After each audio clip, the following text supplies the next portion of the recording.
मैं अभी एक मीटिंग करके आपके बासुमतारी को ही अध्यक्ष बनाऊंगा और मैं चाहता हूं कि आगे आने वाले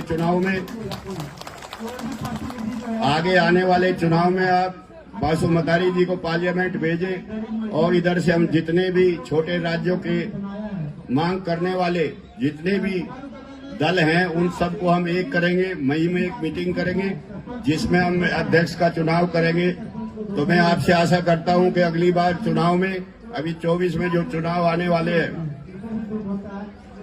तो यही बात है कि वोट की चोट जब आप बासुमतारी को पार्लियामेंट भेजेंगे और पहले भी आपने देखा होगा कि बासुमतारी ने कितनी बोडोलैंड के लिए काम किया।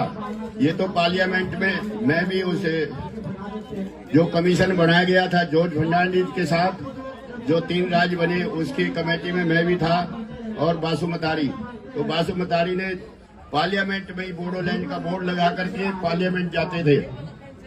तो इस तरह का आंदोलनकारी आदमी आपके बीच में से निकला है। तो मैं चाहता हूं कि अगली योजनाओं में हम सबको इनको जितने भी मैथिला है, आपका विदर्भ भी बाकी है, बोडोलैंड बाकी है, गोरखालैंड बाकी है, कांतापुर बाकी है और राजस्थान में भी हमारी एक डिमांड है। तो इन सब लोगों को इनके साथ इनके झंडे के नीचे इकट्ठा करेंगे। लेकिन मैं आपसे ये निवेदन करता हूं और आपसे चाहता हूं कि अगली योजना में बासुमतारी जी को जीत करके पार्लियामेंट भेजें, तब ये आपकी मनोकामना और आपका राज्य अलग से बन पाएगा।